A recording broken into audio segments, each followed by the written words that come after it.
I'm Aniek, and I'm a third-year PhD student at the Erasmus Medical Center.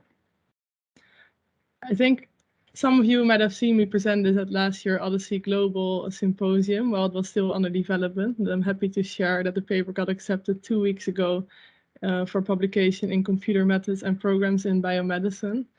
And in this talk, I will introduce you to the treatment patterns package, motivate why it's useful, show what it can do, and give you some pointers if you're interested in performing a treatment pathway study yourself.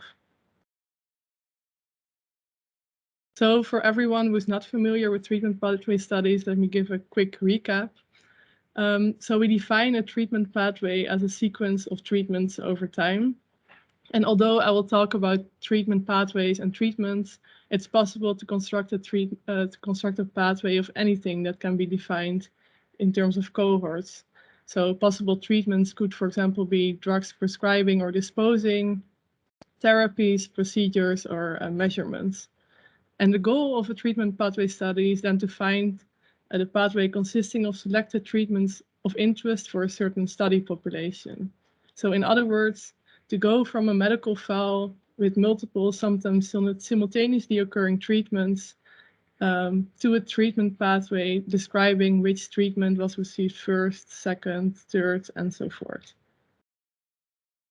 So why are treatment pathways studies of interest? Well, the knowledge on current treatment practices can help to, for example, better design randomized control trials.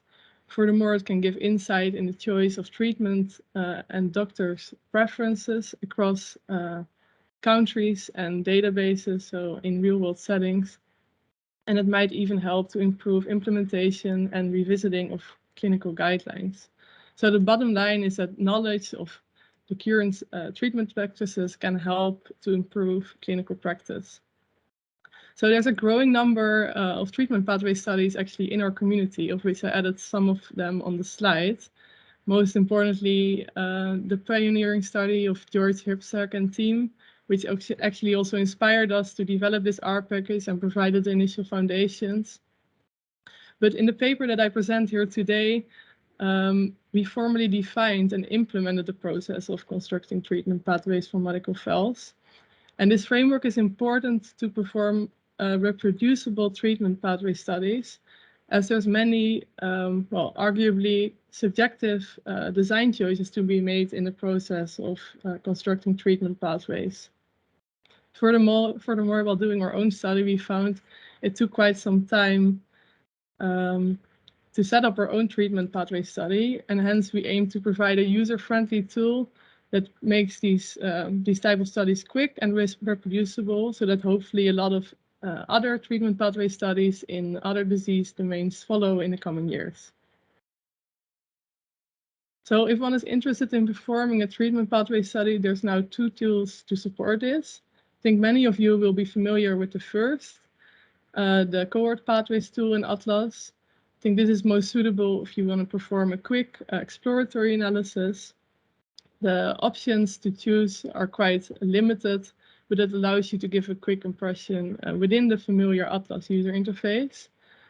And then we've added another tool to the toolbox, and our package requires a basic understanding of R, but it's much more flexible, and it allows control over the treatment pathways. For example, it has more study settings to choose. It provides much more output, which is combined in a Shiny application that is automatically generated.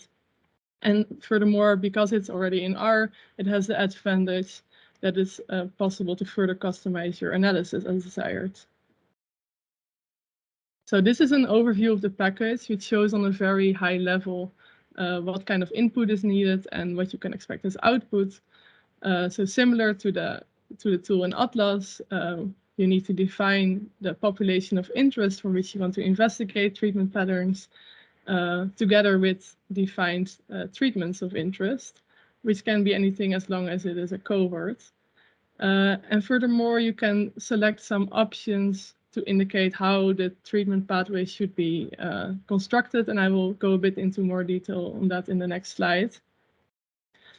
The raw medical data is then extracted from your database and used to create individual treatment pathways, which are then aggregated on the level of the study population.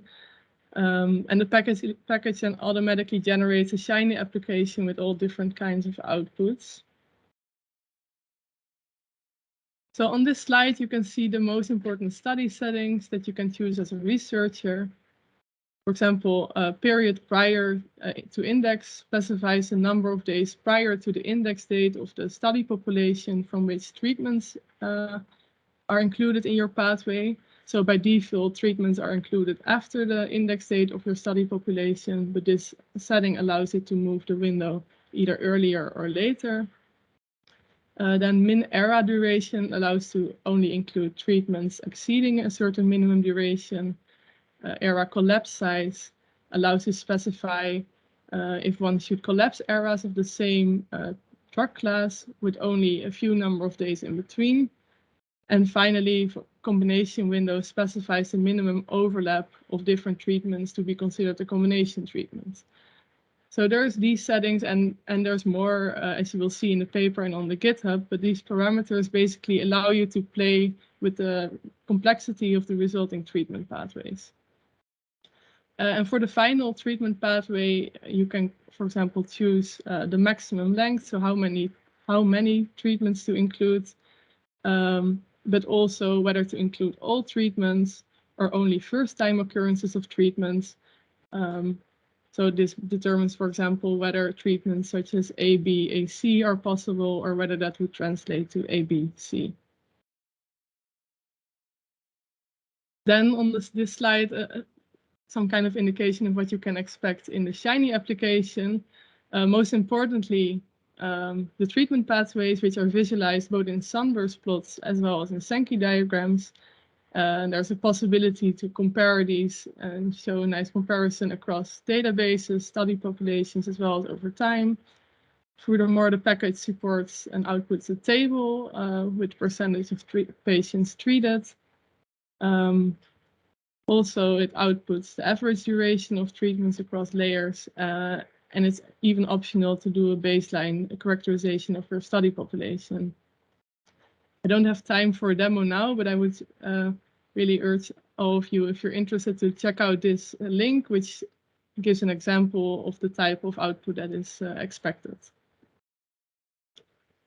So I hope this package might be useful to get, might be useful for some of you. Well, if you're interested to use it, I would suggest to read the paper for any details on the construction of the treatment pathways, the implementation, and also for an example study on the Dutch IPSI database, or to check out the GitHub if you want to know more about the package installation, to see some code examples, or to read the vignettes on how to perform a study using the package.